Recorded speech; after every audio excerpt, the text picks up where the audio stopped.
a lot of parents in this season are concerned about how to manage the digital world with parenting. This has consequence on our national economies. I said it in the book. Part of the reason we're seeing rampant corruption is that people are saving money for generations of one to cushion them from a life that they didn't get them ready for. Hello there, welcome to Dove Vibes with Chinwe Kalu. It's great to be here once again. What are we talking about today? We're talking about how to break up. In another podcast I'd done previously, we talked about the things you notice that make you know that this relationship is not worth continuing with. So we need you to walk away. But walking away is one thing, but doing it properly is another thing. So how do you break up a relationship in such a way that both parties walk away feeling, yes, hurt that the relationship is over, but not broken, not damaged, okay? So when a man tells a girl something like, I don't want this relationship anymore because I know what I want in a woman and you're not that woman. That is wicked and damaging, okay? When you walk away from a relationship, just, the manner in which you walk away from a relationship must leave the other person whole. He or she will get past the pain of not being with you, but at the end of the day, still feel whole enough to say, I want to try this again. You need to be conscious of that because everything you do in breaking up with somebody becomes a seed that you have sown. And so sometimes you see marriages that have all kinds of issues. It's because of something that one of the parties did to in some other relationship. You walk away from a relationship, the lady has a child for you, and you just think, this is not my child, I don't want this relationship anymore, and you just walk away without taking responsibility, without, taking ownership of the fact that this situation is because of you. And then you get married and you find out that for 10, 20, 15 years, you can't have children. And you check it out medically, there's nothing medically wrong, but you just can't have children. It's because of the way you manage the other person. Now, am I saying that you must marry the woman who got pregnant for you before? No, but I'm saying that the way you walk away from that relationship, the way you manage that whole process of, not marrying the girl, despite the fact that she's pregnant, she had a baby for you. How do you manage that process? What do you do to ensure that as you're walking away, she doesn't feel damaged and used and finds it difficult to move on while you just seem to have moved on by yourself? You need to manage the breakup in a manner that is godly. You don't have to marry someone that you realize that things are not working out for two of you. But the manner in which you do it is very important. So how to break up with a relationship? That is what today's program is all about. So you've seen the signs. How do you now do it? Breaking up is never easy, but you can do it in a way that leaves everybody whole. What are the steps to take? That's what we're going to be talking about. Now, one of the things you must remember is remind yourself again why you want the breakup. What are those things that you saw? You remember those things that you saw that made you decide, or the experience with this person that made you decide you want a breakup? Think about them again. Make sure you really need a breakup to solve, because sometimes it might be that you just need some counseling. It may be that you just need to communicate with each other. Sometimes it may be that you just need to realign your thoughts. Those changes that you might need to make that could make it possible for you to continue that relationship. Have you made them? Have you gone for counseling? Have you talked enough and gotten to the point where you realize that this is the only way out? Have you talked things over with this person? Have you done the things you need to do prior to a breakup? Okay. Is there no other way? Then make the decision again. You have done all you need to do. You have talked all you need to talk. You have talked to third parties. You have gotten counseling. You have really done the needful. And there's still a need to break up. Then make the decision again. I don't want this relationship. I need it to end. Make sure you ask yourself those questions, because you don't want a situation where you've broken up and then you realize, what have I done? Because that happens too. Maybe because you were a bit impatient, maybe because you were a bit thoughtless, maybe you were a bit like, what to hell, whatever. Make sure that the decision is a good decision to walk away. That the things you thought were impossible to deal with are really things you cannot deal with. The things that you thought of as, this I cannot deal with, are you sure? Once you are sure, then the rest is history. Then you can go the rest of the way. So what are those steps to take beyond, making that decision again? One thing you must never do is just take off. That leaves the other person totally, totally devastated. Okay. Now, you can begin to, reduce, once you understood that this is where you are going, begin to reduce the number of times you call, the number of times you visit, the number of times you spend time together. But you cannot just walk away. You cannot just disappear. No, that's not acceptable. You don't just block his number, block her number. No, that's not take any calls. No, that's not acceptable. Before you get to the point where you block, you walk away, you must have had good conversations around the fact that this is not going anywhere. All right, so don't just take off. You need proper closure for both of you. For the guy, the girl, both of you need, proper closure. Don't just disappear. You cannot be sure that you have actually broken up with somebody until you have had that conversation. Okay, so you don't want a situation where 6 months down the line you see each other somewhere because there wasn't a formal ending of it. You just kind of taper back into each other's lives, and that happens a lot. You don't need that. If it's over, it's over. And if you're even going to get back together again for whatever reason, it must be that you're starting afresh. New set of rules, new set of expectations, a new relationship, not that there's a leftover that you didn't clean up properly before and then you're just coming to pick it up. No. Okay? So don't just walk away. You have to have face-to-face conversations with your partner, before you can, in trying to call it off. All right? Now, before having that conversation, choose a place to be. Where do you want to have this conversation? You don't want to go to his home or her home to have that conversation. Those are not conducive environments for those kind of conversations. You need to find a place where it's public, but it's private enough for you to have a good private conversation. If there's need to cry, need to shout, need to get angry, they can happen in that space without it looking out of place. Choose the place you're going to have this conversation. It's a private conversation you must have to break up the relationship. So make sure it's a proper environment and an environment where you can have a sober conversation. When you want to now talk to the person, script what you want to say. And I'm not saying write it on paper. And what I mean is organize your thoughts. And if necessary, write it down. Write them down. What do you want to say? What are you trying to communicate? If you are breaking up with him, what are the reasons you are breaking up with him or her for? You need to have them clearly thought through and, they're clear in your head and preferably written down. So when you're talking to the person, you are not distracted and then you forget what you want to say. Emotions don't begin to play and you forget what you want to say. You need to be able to say exactly what needs to be said. You're not accusing the person of anything. You're just saying this relationship is impacting on me negatively and these are the reasons. I don't feel appreciated enough. Don't say you don't appreciate me enough. That's not enough. You don't show me that you care. No, that's not. You're not accusing him at all or her. You're just saying this is how I feel in the relationship. Okay? I'm feeling unappreciated. I'm feeling unloved. I'm feeling unsafe. I'm feeling like I'm not cared for. That way you're not putting any hot coals on the person. Okay? And the person is not about to start to defend themselves and try to explain why they do what they do. There's no need for all that because you are past that stage where he or she needs to explain themselves. In ending the relationship, make sure that you have the things you want to say clearly thought through so that you're not distracted by emotional outbursts, anger outbursts, or any defense mechanisms that the other person might try to bring up. Don't leave anything that is important out. Write them all down so that when you're speaking about them, you are taking your information from somewhere where you have clearly thought it through and written it out, okay?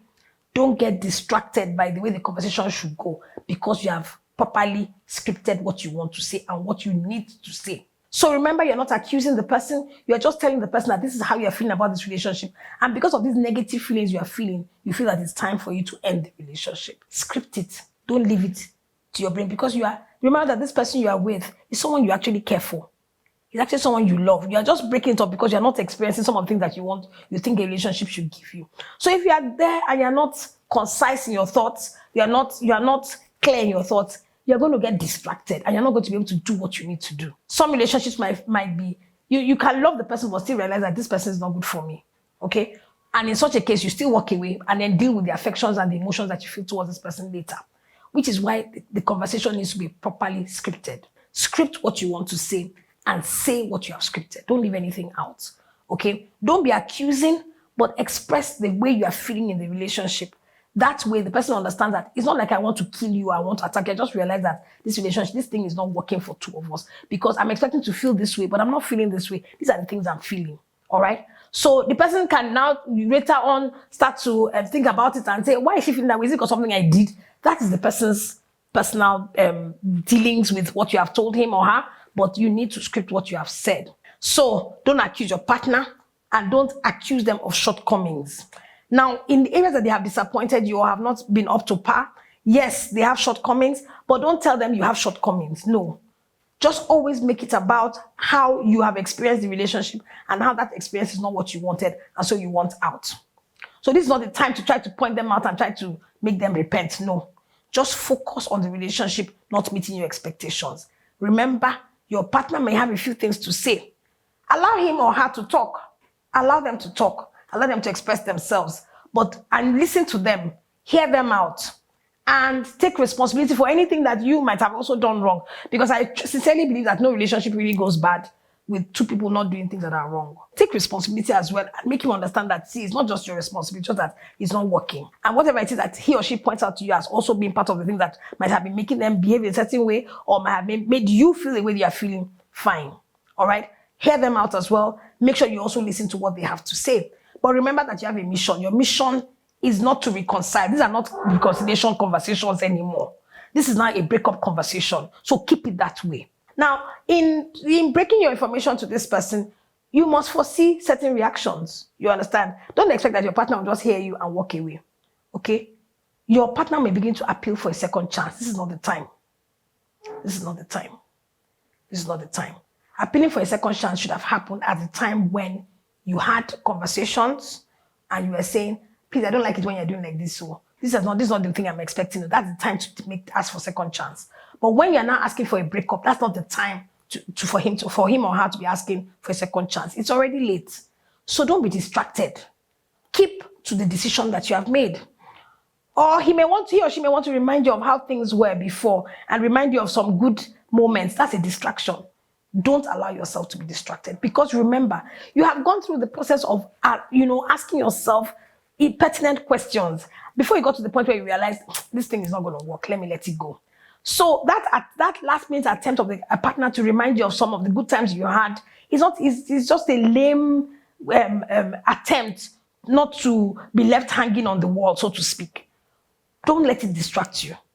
Don't. Smile and go back to the point that the relationship, it had its good moments, but in the overall picture, this is how it made you feel. So you need to let it go. So don't allow him or her to distract you with, things that remind you of some good times you had before. Or they could get emotional. Girls can start crying, oh, what is this? Why you say this to me? Okay. Don't allow the emotional outbursts to distract you. Or another one could be that they could get angry and start to yell and scream. Please don't be distracted. Don't be intimidated. Someone cannot intimidate you into being in a relationship with him or her. Whatever the reaction that you get is, remain calm and respond in a manner that shows you understand how they feel, but your decision is final. You have decided, so go through with your decision. Even if you want to start again, it will be a new conversation. Carry through with what you have decided. Get yourself to the end of the relationship and get out of it. All right? Now, don't leave room for you or your partner to feel there could be reconciliation. This is not the time.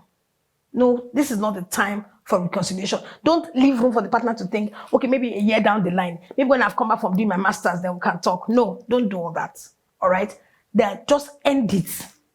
It's over. No future, nothing in the future. Let it go. Don't start telling me about your future plans. Don't. Let's cut, don't say, I'm actually going to England next month. No. I'm going to do a master's. No. I'm changing jobs. No.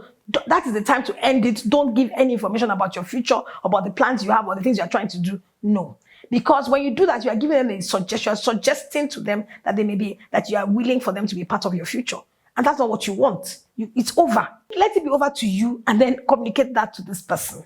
This is not the time to now, start to think, start to sound like there's a future that is waiting for two of you. Okay, after the conversation, get up, you can hug, you can pat each other on the back, you can shake hands, and just walk away without guilt. All right?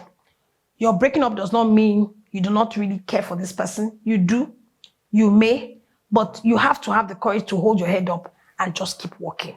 Walk away. Don't look back. Walk away. Don't look back. Is it very easy? No. But, it is possible. And the best thing you're doing for yourself at this point in time, never forget that. No matter how bad it feels or how much it hurts, remember that you are doing the best thing for yourself at this time. You deserve better. You deserve more. Now, you might not want to go home and start feeling bad and start crying and all that by yourself at home. So go see a friend, invite some over for dinner or something, watch a movie, just don't look back. Okay? okay, it's officially over. Give yourself a pat on the back for ending it, because a lot of women or men are not able to do that, and because of that, they end up in marriages that now rob them of their lives. So what you have done is a good thing. Look, for me, it doesn't even matter if you never, you know how it is, you end a relationship, because of that relationship, you never marry again. It's better for you. It's better. It's better to remain single, get old as a single person, than to marry the wrong person. The worst thing that can happen to anybody on the face of the earth is to marry the wrong person and end up with either a marriage that is distasteful or have to go through this marriage and eventually end up in divorce courts. It's the worst thing that can happen to you. In terms of stress factor, it's the highest stress factor that has been identified. Divorces, bad marriages, bad relationships. So if you are in one and you finally have the courage to end it, you should be, congratulating yourself and clapping for yourself. And no matter how much pain you are feeling right now, just know that the pain will pass. After a short while, it will pass. The younger you are, the less the time to take to pass. So trust me, you'll get through this and you'll be fine. So what we've tried to talk about today is how to go through a breakup, leaving the other person not feeling damaged and broken. Giving that other person, reason to know that, okay, this one didn't work, but another one will come and it will work. But once a person can feel that way after the breakup, then both of you are fine. But if you leave a relationship and the other person really feels devastated and broken, it's not a good place. It's not good for the person. It's also not good for you, because what you have done is sown a seed. So break up in a manner that leaves the other person, pained but not broken, pained but not destroyed, pain, but not feeling like I'm useless and I can't do this again. You must do that. You must take responsibility for ending it in a responsible manner. After that, please don't now start to, and when you have broken up, don't start checking them out on their social media pages and knowing everything that happens in their lives after that, and the other way around. If you are the person that has been let go of, allow yourselves to move on. And eventually something new will come. It's just a matter of time. The good thing about a bad relationship is that it teaches you what to look out for in the next relationship, what you will not, and how to manage yourself in the next relationship. You're able to manage yourself better because you have come through one that you didn't like. So you're not worse off for it, you are better off for it. Whether you are the one that was let go of or you are the one who let someone go, you are both better off for it. And I believe that if there's any relationship that you are in that you need to get out of, if you follow the steps we have, guided you through or that we have advised, trust me, at the end of the day, when you see this other person at some other date, some other time later in life, you're just going to be able to say, hi, how you doing? And walk away and look back and just not think, not feel broken. And that is very important for life. All right. So if you're in a relationship you need to break up from and you don't know how to go about it, this we have done today is giving you all the tips you need to be able to have a breakup that is not devastatingly terrible. So thank you so much for listening to us again. Thank you so much for being there for us again. All we have tried to do is help to build strong relationships and families, because we strongly believe that society is better for the quality of relationships that we have, the quality of families that we have, the quality of marriages that we have. The stronger the families, the better society is. And so thank you so much for joining us again. Remember that our social media pages are all active. Like us, follow us, subscribe to our channel on YouTube, and share, make comments, and join the conversation as we do so, okay? Thank you once again. God bless you, and I'll see you again next time. Bye-bye.